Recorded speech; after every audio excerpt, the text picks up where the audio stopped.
사람이 이제 영을 따라서 뭔가 변화가 있는 거예요. 깨달음이 있는 거예요. 깨달음. 그렇지 않은 것은 아무리 좋은 말 들려줘도 깨닫지 않습니다.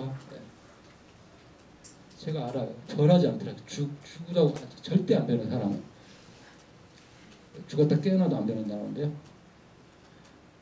그래서 기하학적 읽기가 있고 미메시적 읽기가 있다. 기하학적 읽기가 있고 미메시적 읽기. 자, 미메시스 대상으로 넘어갑니다. 비감각적 유사성, 어려운 말인데요. 이건 그 2장짜리 그 미메시스 능력에 대한 거기 텍스트를 읽어보면 이 단어가 나오는데요. 이게 형용의 모순이에요. 진정한 미메시스 대상은 비감각적 유사성. 근데 유사성은 감각적이었잖아. 근데 비감각적 유사성이라니까 아까 유령 같은 게 떠오르고요. 그죠? 비가시적인 것이 어떻게 유사할 수 있는가? 이상하죠. 이게 형용의 모순이에요. 형용의 모순. 유사성은 지각 가능한 거거든요. 근데 지각 가능하지 않는데 유사하다는 거야. 한 예를 들까? 저는 경험 안 했는데 대마초 경험한 사람들을 보면 자꾸 웃잖아. 히득히득 막 해죽거리면서. 여러분들 대마초 해본 사람 경험 없으세요? 아예 다른 거 뭐, 뻥 해본 사람 없어요? 뭔가 자꾸 웃는데요. 근데 그게 설명을 들어보면 베냐민은 했었어요. 이 경험을. 근데 의사입회하에 목적은 뭐냐면 인식의 능력을 어느 정도 확장할 수 있는 것을 스스로 실험하기 위해서. 근데 베냐민만이 아니라 많은 지식인들이 이런 것들을 했어요. 장콕도라는 사람이 그래서 책도 썼고 샤를 보들레라는 시인도 인공낙원이라는 책을 썼어요. 그렇게 대마초 이런 마약 경험입니다. 그래서 역사적으로 이러한 예술가들, 지식인들이 이 경험들을 보고를 많이 하고 있습니다. 근데 베냐민도 거기서 쓰고 있지만 어쨌든 이렇다고 그래요. 평소에는 어떤 것들이 유사한지가 안 보였는데 이 약에 취했을 때 그게 보인다는 거야. 약에 취했을 때. 그러니까 어떤 이런 그 칠판하고 내 얼굴이 똑같게 보이는 거야. 그러니까 그걸 발견하고 유사성을 발견하니까 정말 신기해서 웃음이 나온다. 참을 수 없는 웃음.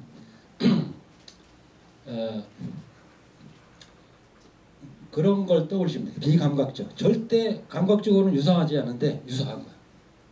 그 약에 취해 있는 사람은. 근데 미메시스적 상태도 그런 것이 아닐까. 좀 유비적으로, 좀 조심스럽지만 그런 상상을 해봅니다. 사실 예술가들이 이런 걸 잘 발견하잖아요. 아니면 누가 발견할까?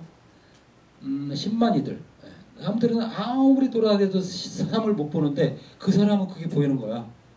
그 사람은. 뭐 그런 것도 좀 떠오르고요. 아까 예감이란 말 썼는데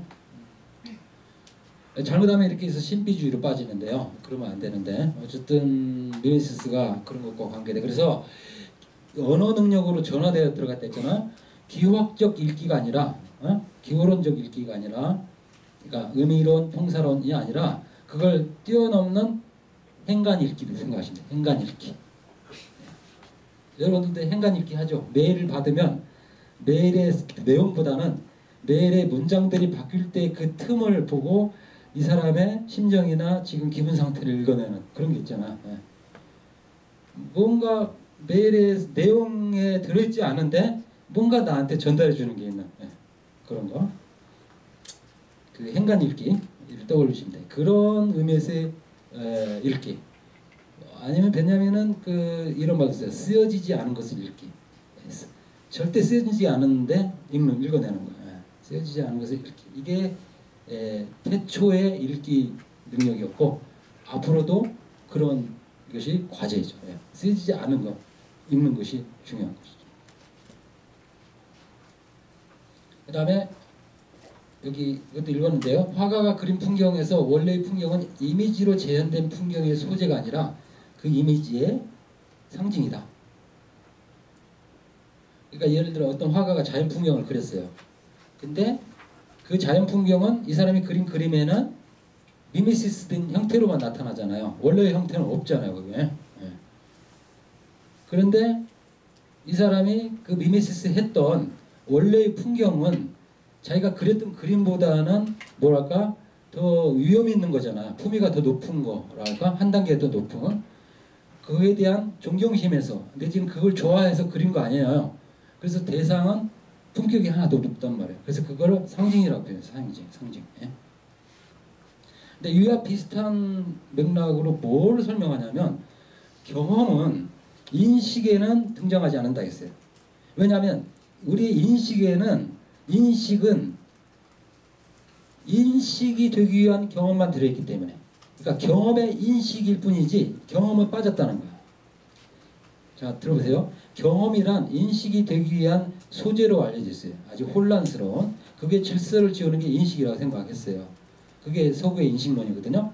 근데 베냐민은 이 인식의 차원에서는 인식의 맥락에서는 경험은 등장하지 않는다는 거야. 마치 그러면서 아까 화가가 그린 그림에는 원풍경이 드러나지 않듯이. 그런데 우리는 원풍경은 소재라고 생각하고 그죠? 그리고 경험도 소재라고 생각하고 그걸 정리한 것을 더 높게 평가한다는 거야. 근데 상황은 근데 반대라는 거야. 그러면서 경험은 인식의 상징이다. 자, 경험은 인식의 소재다. 서구 인식론. 베냐민은 경험은 인식의 소재가 아니라 인식의 상징이다. 그래서 베냐민의 인식론은 경험 이론이라고 부릅니다. 그 경험에는 작은 것, 미세한 것, 보잘것없는 것, 지나간 것, 망각된 것이 다 들어있어요. 여러분들이 폐기된 거라고 잊어버렸거나 폐기 처리한 것들이 다 들어있는 거야. 근데 거기에 보물들이 들어있는 거야. 보물들이. 이걸 미시적 시각이라고도 합니다. 아도르노 차원에서는 미시적 시각, 작은 것에 경도하는 눈. 그 다음에 진정한 문헌학자의 시선도 이래야 한다고 말해요. 그래서 작은 것에 대한 사랑이란 말을 써요. 리베 좀 클라이는 좀 이상한 말이죠. 인문학적 이론인데 작은 것에 대한 사랑을 보이지 않는 것, 작은 것에 대한 사랑 그런 걸 섬세한 것에 매달리는 사람들이 예술가이고 바로 미미시스 하는 사람들이고 바로 그게 베냐민 같은 사람. 그리고 경험은 살았던 유사성이라고 표현합니다. 혹은 이런 말도 해요. 인간의 온전한 지각에는 정체성이라는 건 없다. 동일성이라는 건 없다. 동일성은 유사한 것만 지각할 뿐이다. 인간은 냉철한 인식에서 유사한 것만, 냉철한 의식을 가지고 유사한 것만 지각할 뿐이다. 그러니까 정체성은 없다고 할 수 있어요. 철학에서의 동일성, 철학에서는 동일성은 성식 논리에서 그렇게 말하는데 유사한 것만 있을 뿐이죠. 그래서 아까 읽은 거야. 여기서 뒤집어나 경험은 경험의 인식에는 등장하지 않는다. 그래서 상징이라고 썼습니다. 그리고 우리는 그 이미지보다도 그 상징에 더 큰 위험을 부여한다는 말을 씁니다. 이거 여러분 그 핸드아웃스타트로 읽는 거예요. 그 다음에 미메시스의 또 다른 대상으로 이름을 듭니다. 내가 walter 베냐민이라고 불리는 바로 그 사람인가? 아니면 나는 단지 이름이 walter 베냐민인가? 근데 의미론적으로는 두 문장이 똑같아요. 근데 두 번째 문장은 굉장히 맛이 없어요. 너무 맛이 없는 그냥 아주 평범한 문장인데 첫 번째 문장은 선명하게 빛난다고 했어요. 여러분도 이렇게 말하면 굉장히 그렇게 들려요. 당신이 바로 최성만이라고 불리는 그 사람이야? 이미 책도 번역했지. 그 다음에 베냐민 선집 기획하고 있지. 계속. 아, 그 사람이구나. 당신이 저 베를린 유학 당시에 경비원 했지. 아, 맞아. 그 사람이네. 그 사람이네. 최근에 김정훈이라는 사람이 가끔은 격하게 고독해야 한다. 그 책에 내 이야기를 잔뜩 써놨더라고요. 베를린에서 유학할 때 내 제가 전설적인 사람이거든요. 제가 경비원에서 일을 했는데요. 그게 좋은 인상을 줘. 경비용역회사예요. 경비용역회사. 도이체 바크게슈샤프트. 우리는 그 도이체 반신, 독일의 광기라고 우리가 놀려 불렀는데 대대라고 하고요. 그래서 우리나라 아파트 경비원하고 혼동하시면 안 돼. 그래서 파견 근무예요. 파견 근무예요. 예술 전당 같은데 5명 필요하다 하면 오늘 파견해. 그래서 몇 달 동안 아니 몇 년 동안 그리고 봉급도 짭짤해. 그 주중에는 제가 학생으로서 일했고요. 주말에는 주말에 왜냐하면 주중에 경비원들은 주말에는 쉬고 싶어 하잖아요. 그래서 주말에 학생들이 가서 거기서 독일어 다 배웠어요. 그리고 그 사람들한테서 독일어 배우고 그 다음에 주말이니까 봉급을 2배 줘요. 예, 많이 줘. 그래서 그걸로 다 그 학비를 댔죠. 장학금이 끊어져 버려서. 근데 그 이야기를 전설을 써놨어요. 내가 그래서 소개하고 해가지고 한때 50명이 넘는 베를린 자유대학 철학과 유학생들이 한국에 와서 다 나의 소개를 전부 이걸 했던 거야. 그래가지고 그때 한 10년 넘게요. 전설이 돼 있더라고요, 제가. 그래서 그걸 잔뜩 써놔서 자기가 누구는 이 사람을 또 고독팔이라고 비하하던데요. 고독을 팔아먹는 고독팔이다. 왜 이야기했지? 그렇게 당신이 바로 최성만이라는 사람이야. 그러면 그게 기억의 연관관계고 그게 그렇다면 미메시스의 연관이라는 거예요. 미메시스. 그러니까 아이덴티파이가 바로 안 되는 거죠. 기억이 다 끄집어져 나와야 돼, 겉으로. 그래서 그 사람하고 맞춰줘야 돼, 계속. 말도 좀 그렇게 들리지 않나요? 네?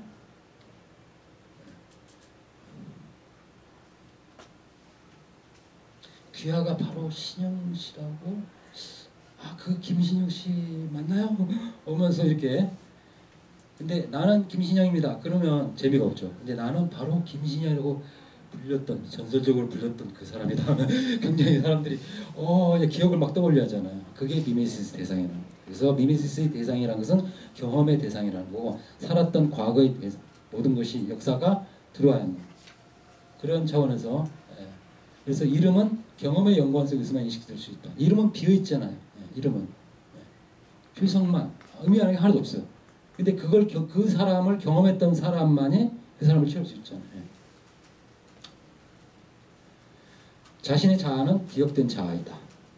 이런 말도 조금 연관되네요. 여러분들의 정체성은 뭐야? 여러분들 기억해주는 사람이 여러분들의 정체성.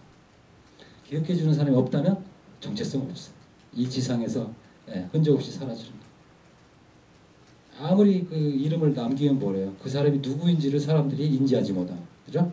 아무리 뭐 벽에다 새기고 해도, 바위에 새겨도 아무 의미가 없어요. 그 사람을 기억해주는 사람이 있어야 돼요.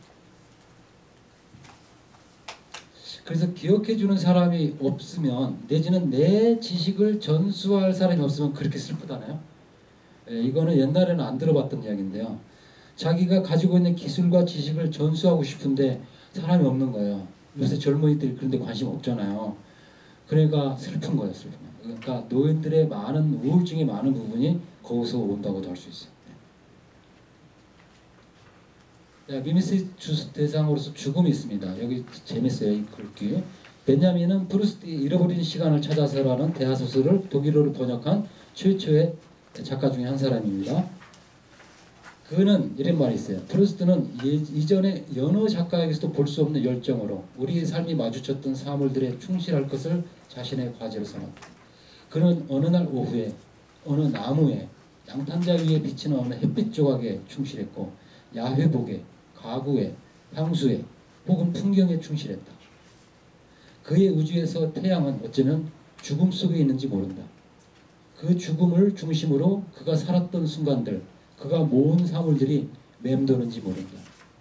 프로이트의 쾌락 원칙을 넘어서는 아마도 프루스트의 저작들에 대해 쓰인 최적의 주에서일 것이다. 쾌락 원칙을 넘어서 보면 죽음 충동에 대해서 이야기합니다. 죽음 충동, 생명 충동만 이야기하다가 죽음 충동을 여기서 생명 충동과 균형을 맞추면서 언급을 하면서, 프로이트의 거의 말기 저작입니다. 쾌락 원칙을 넘어서. 그래서 죽음을 중심으로 해서 들어간다고 할 수 있어요. 그래서 모든 사물들에 충실한 거. 이 충실하다는 말이 미메시스적 관계를 나타냅니다. 대상에 충실한 거거든요. 아까 내면성이 아니라 대상에, 외면에 충실한. 그래서 하찮은 거라도 거기에 충실한. 그래서 프루스트의 저작은 기억의 저작인데 바로 그런 걸 떠올리는 거예요. 그러면 거기서 스토리가 나와요. 기억이 꼬리를 물고 계속 터져 나오죠. 그래서 뇌과학에서는 이걸 프루스트적 기억이라고 부릅니다. 프루스트적 기억. 즉 아무리 떠올리려고 해도 안 되는데, 어린 시절에 마들렌 과자 향기에서 그 과거가 확 화들짝하게 솟아오르는 거죠.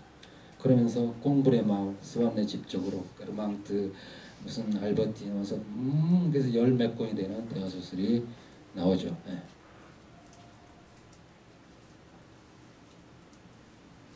미미시스 과정으로서 번역 이거 재밌는데요. 주해와 번역이 텍스트에 대해 과학한 것은 그래서 양식과 미미시스가 자연에 관계가 같다. 자, 번역이 미미시스와 상동적 구조를 갖고 있습니다. 예. 그러니까 텍스트에서는 번역인 것이 자연에서는 자연 연관에서는 미미시스. 이들은 다른 시각에서 보면 똑같은 현상들을 따릅니다. 해설과 번역은 성스러운 텍스트라는 나무에서는 영원히 바스락거리는 잎사귀들이고 세속적 텍스트라는 나무에서는 제때 익어 떨어지는 열매들이다. 그러니까 세속적 차원에서는 열매로서 이게 바로 수확이 되어 돌아온다는 거죠.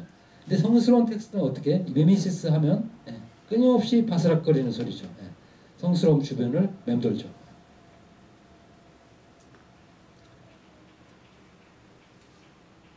그리고 번역의 원칙, 동화 대신에 이화. 독일어를 힌두어화, 그리스어화, 영어화하는 대신 힌두어, 그리스어, 영어를 독일어화하는 번역 관용을 비판했다고 말하는데요. 여러분들이 번역을 한다는 것은 바로 번역의 원전에 대한 경외감이 있어야 하고요. 그것에 닮으려고, 미미시스 하려고 노력을 해야 돼요. 그러다 보면 물론 직역이 되면 이제 직역과 의역의 원칙이 충돌하는데요. 자신의 언어를 사용하는, 즉 모국어를 사용하는 사람들한테 전달이 안 되죠. 이해하세요? 제가 칸트 책을 번역하는데 우리말로 칸트가 독일어로 썼어. 근데 거기에 충실한 건 좋은데 너무 충실하다 보니까 우리말로 전달이 안 되네. 이제 그걸 직역이라고 하고요. 제가 좀 직역주의자거든요. 그래서 비판을 많이 받아요. 의역은 반대로 대상보다도 모국어에 충실한 거야. 그래가지고 그 단점이 있죠. 그것도 대상의 원작이 훼손되죠. 비틀어가지고 왜곡시켜가지고 맛깔스럽게 우리말로 만들었는데 원작의 아우라나 원작의 아로마는 사라진 거죠. 그래서 직역과 의역의 균형을 잡는 게 필요한데 여기서 뭐라고 말하냐면 쉽게 말해서 독일어 책을 지금 번역을 했는데 지금 힌두어 책을 독일어로 번역했는데 산스크리트를 예를 들어 독일어로 번역했어요. 리그베다를. 근데 독일어처럼 들리면 안 된다는 거죠. 산스크리트어로 미미시스 한다는 뜻이. 그래서 사실 칸트 철학도 읽어보면요. 라틴어에 대한 뭐랄까 그 경외심이 들어있어요.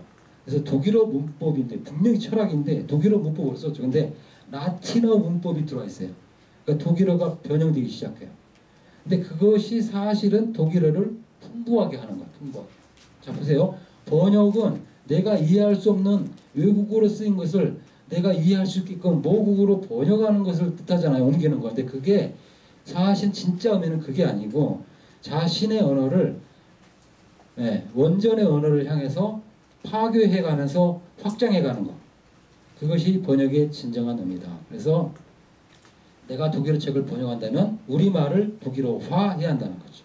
근데 거꾸로 우리는 독일어를 우리말화하는 데만 신경 쓴다는 거야. 그러니까 즉 너무 의역에만 신경 쓴다는 거야. 사실은 직역적으로 가면서 하지만 의미는 전달하면서 그러면서 우리의 언어가 갖고 있는 한계, 족쇄를 깨는 것, 뚫고 나오는 것. 그러면서 우리의 언어가 풍부해지는 것. 그게 중요하다. 그걸 저는 이화라고 표현했습니다. 동화시키는 게 아니라 나하고 비슷하게 만드는 게 아니라 나를 낯설게 하는 것. 우리의 언어를. 그래서 대상의 언어를 향해서 확장해가는 이것이 번역의 진정한 의미고 그런 의미에서 베냐민은 이 번역자의 과제라는 에세이에서 작가들 못지않게 번역자들을 높이 평가해요. 그래서 포스라든지 마틴 루터 성서변부터 시작해서 루터, 포스, 슐레겔, 게오르게 이런 사람들은 독일어를 확장시키는데 크게 기여했다. 독일어의 기념비적인 작가들이에요. 작가들, 괴테나 슐러 이런 사람보다 좀 더 중요한 작가들일 수 있다. 이해하세요? 독일어를 풍부하게 만든 사람들로서. 그래서 이거는 기억해 두시면 좋을 것 같아요.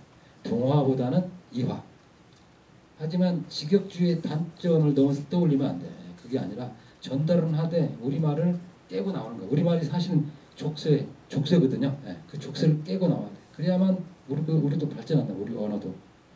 그리고 실제로 여러분들이 쓰는 언어들 다 이 번역을 통해서 풍부해진 거 아세요?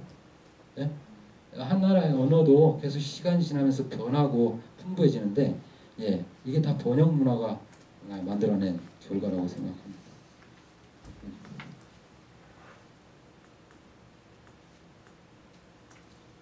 예술적 미메시스, 이거는 그냥 살짝 지나가면서 한 말인데, 예술은 자연에 대한 개선제의다. 그것은 따라하는 행위이긴 하지만 이 행위의 가장 내밀한 본질은 먼저 해보입니다. 그러니까 나흐마켄이 아니라 후어마켄이라고 쓰는데, 독일어는 굉장히 그 논리적이거든요. 그래서 나흐마켄, 후어마켄, 그래서 논리적으로 사유하는, 즉 철학을 하기에 좋은 언어라고 그러는데, 어쨌든 미메시스는 대상을 따라하기인데 내밀한 본질은 먼저 해보이기라. 그래서 예술이 자연을 모방하는 게 아니라 자연대로 예술을 모방하라고 시키는 거예요. 예. 예술의 자율성과도 연관이 됩니다. 예. 예술은 자연을 모방하는 게 아니라 자연대로 예술처럼 되라고 자연에게 이게 선보이는 거다. 해보이는 거예요. 먼저 해보이기. 달리 말해 예술은 완성하는 미메시스다. 그러니까 대상을 따라하는 것이긴 한데 대상을 완성시키는 거죠. 대상을 더 확장하고 풍부하게 하는 거죠. 그다음 미메시스의 실천적 성격과 변증적 성격, 마법 해체인데요. 그 미메시스 능력에 대해 끝부분에 이 말이 나와요. 이처럼 언어는 미메시스적 태도의 최고 단계가 되었고 비감각적 유사성의 완벽한 서고, 그 안으로 미메시적으로 생산하고 파악하는 이전의 능력들이 남김없이 전이되어 들어가서 마법의 힘들을 해체할 정도까지 이르게 된 매체가 되었을 것이다. 아까 그 기호의 이용 있잖아요. 그걸 마법적 혹은 미메시스적 읽기라고 하거든요. 그래서 기화학적 읽기, 우리가 아는 그냥 세속적인 읽기죠. 네, 의미의 읽기인데, 마법적 읽기는 쓰여지지 않은 것의 읽기, 아니면 별자리에서 읽기, 아니면 동물의 내장에서 읽기. 옛날에는 전쟁을 언제 출정할 것인가를 결정할 때 사제들한테 동물을 잡게 해서 그 내장을 뿌렸어요. 그래서 거기에 쓰이는 글씨를 읽어냈어요.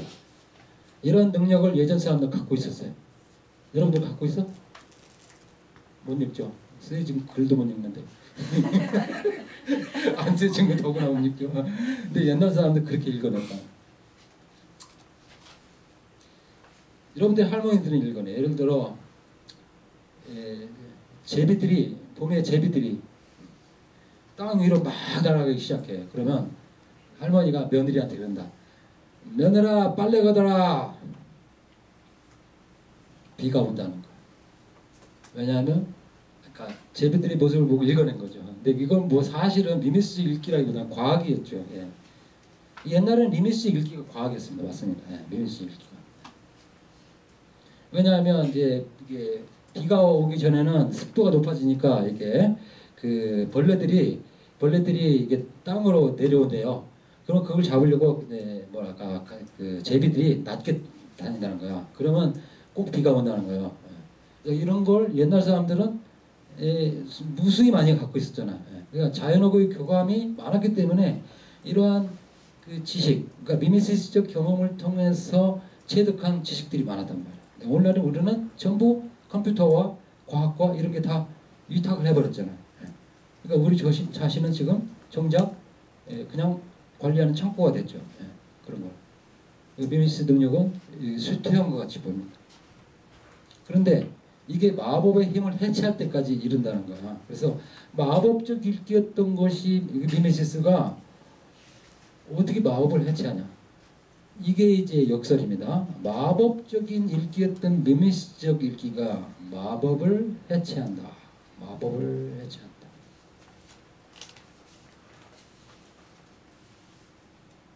이게 변증법인데요. 변증법을 조금 들여다볼게요. 변증법. 춤을 해석할 때, 이게 국립현대무용단이죠. 보세요. 춤을 해석할 때 그 춤이 지닌 역동적 측면, 예를 들어 무기나 도구, 영들애로 에너지가 전이되는 현상을 간과해서는 안 된다. 어쩌면 그 역동적 측면은 춤추는 사람의 미미스적 태도와 변증법적 관계에 있을 것이다.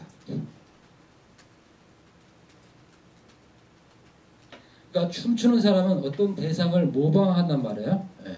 근데 나중에 그 대상 에너지가 어떻게 돼? 자기가 춤추는 칼춤을 추면 그 칼로 전이돼서 대상을 극복하는 데 쓰인다는 거죠. 나는 토템 춤도 좀 떠올렸는데요. 토테미즘 시대에는 토템을 숭배만 한 게 아니라 1년에 특정한 날에 토템 춤을 추면서 곰이라든지 그죠? 이런 동물들이 등에 식물도 토템이죠. 그러다 나중에 토템을 마지막 순간에 죽인다고. 그래서 숭배하던 것을 죽인다고. 프로이트가 말하는 그 부친 그 사례나 비슷한 건데요. 어쨌든 춤의 역동적 측면. 춤이 나중에 에너지로 전이돼서 대상을 극복하는 에너지로 쓰인다는 거죠. 그걸 변주구축 관계라고 했어요. 그러니까 마법이 미메시스의 대상인데 그 마법을 해체하게 되죠. 어렵습니다. 자, 그 다음에 또 정말 중요한 그 맥락인데요. 장난감의 표상 내용이 아니라 아이들의 놀이를 규정하는, 장난감 표상 내용이 아이들의 놀이를 규정하는 게 아니라 실제 사정은 정반대다. 모방은 놀이 속에 있는 것이 장난감 속에 있는 것이 아니다. 이게 뭐냐면 베냐민 장난감의 문화사라는 책에 서평에서 쓴 말인데요. 옛날 베냐민 수집가였고 장난감 좋아했거든요. 그래서 고서들도 수집을 많이 했고 수집광이었어요. 컬렉터였는데 옛날 장난감들은 질박했다고 말을 해. 투박했다. 근데 아이들이 정말 즐겁게 갖고 놀았어요. 근데 이제 이게 역사가 진행될수록 장난감이 점점 더 뭐랄까 그 대상과 유사성을 강조하게 된다는 거야. 정교해지고. 근데 그게 사실은 놀이에는 적합하지 않다는 거야. 다시 말해서 잘 보세요. 장난감이 대상과 유사성을 강조하다 보니까 사실은 미메시스의 본질을 놓치는 거야. 미메시스는 그런 유사성, 그러니까 대상을 얼마나 유사하게 재현했느냐에 있는 게 아니라 장난감은 유사성 관계죠. 네, 그게 놀이의 본질이 아니라 미메시스는 바로 놀이하는 행위 속에 있다는 거야. 그러니까 질박한 옛날 장난감이 훨씬 낫다는 거야. 그걸 가지고 아이들은 미메시스적 천재를 발휘하는 거야. 그래서 그걸 가지고 노는 거야. 그래서 역할을 부여하고 뭔가 자꾸 감정이입하고 하면서 아주 재밌게 놀 수 있다는 거야. 근데 너무 정교한 장난감? 이거는 뭔가 틀렸다. 잘못됐다. 발전이. 이해되세요? 그래서 모방은 놀이 속에 있는 것이지 장난감 외양에 있는 것은 아니다. 저건 외워둘 만해요. 미메시스는 역동적 과정이고 행위이지 유사성 관계를 파악하는 인식 능력이 아니에요. 물론 유사성을 파악하는 능력에도 작용을 하지만 그걸 강조하다 보면 미메시스, 행위로서의 미메시스의 역동적 측면은 사라지고 나옵니다. 또 이 말도 있어요. 마법의 해체와 관계되는데 모방은 마법적 행위일지 모른다. 그렇지만 그와 동시에 모방자는 자연의 마법적 성격을 벗겨내는데 그것은 그가 자연을 언어에 근접시키기 때문이다. 자연을 언어에 근접시키는 것이 바로 희극성의 본질이다. 웃음이란 일종의 표현의 혼돈이다.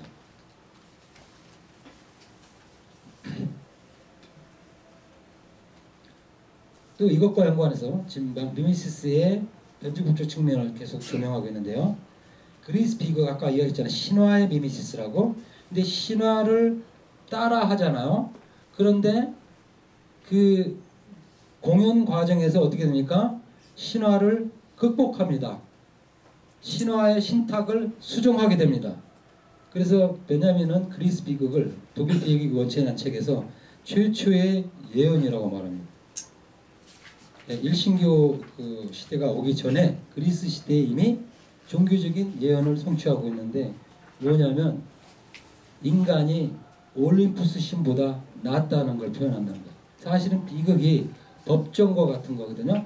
그래서 인간을 심판하는 법정인데 그 법정이 변집법적으로 전복을 일으키는 거예요. 주인공이 죽음을 통해서 결국은 자기들이 신보다 낫다는 것을 증명한다는 거예요. 오이디푸스는 그 끔찍한 신탁에 의해서 어떻게 자기 어머니와 결혼하고, 그렇죠? 자기는 나중에 그걸 알고, 사실을 알고 자기 눈을 칼로 찔러서 딸 엘렉트라과 손을 잡고 정처 없이 방황의 길로 떠나는 걸로 끝납니다. 그런데 그 오이디푸스도 할 말이 있었을 거 아니에요. 나도 할 말이 있어. 원통해서. 그래서 오이디푸스가 언어를 찾아가는 과정이 바로 역사의 과정입니다. 그리고 그리스 비극은 미미시스였죠.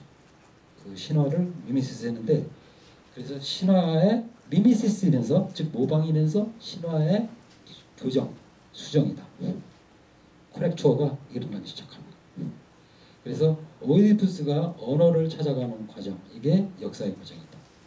그래서 우리는 지금도 계속되고 있어요. 신화적 폭력이 계속되는 한 계속 다시 쓰기를 하잖아요. 신화 다시 쓰기 하면서 새로운 언어를 찾아냅니다. 독일 작가 크리스타 보프 같은 사람은 메데이아를, 그 악녀를 페미니즘 입장에서 다시 썼습니다. 그래서 메데이아가 다른 모습을 할 말이 있는 거야. 언어를 찾아가는 거야. 이게 예술입니다. 오늘날 예술은 바로 신화에서 지금 심판을 받은 그러한 침묵으로 심판받은 것들을 이제 말을 찾아가는 거야. 항변을 하고 싶을 거 아니야. 변론의 기회를 지금 인간이 변론을 하고 싶을 거 아니야. 그것을 오늘날의 예술, 역사 시대의 예술이라고 할 수 있죠. 역사 시대의 예술은 그리스 시대의 지금 비극을 이어받고 있는 거. 이게 신화를 모방하면서 신화를 극복한다는 게 변증법이에요. 대상을 비슷해지는데 대상을 이겨내는 거야. 이게 변증법이에요. 자, 그것도 자기 변증법이라고 했어요. 자기 아까 그 춤, 칼춤 추는 거, 자기 변증법이에요. 그 다음에 무자아성의 특징이 있습니다. 프루스트가 그의 잃어버린 시간을 찾아서 해서, 그리고 카프가 그 일기에서 나라고, 아이라고 말할 때는 그것은 똑같이 투명하고 유리 같은 자아이다. 그 자아의 방들은 고유한 색깔이 없다. 독자는 누구나 그 방들을 오늘 들어가 살다가 내일 떠날 수 있다.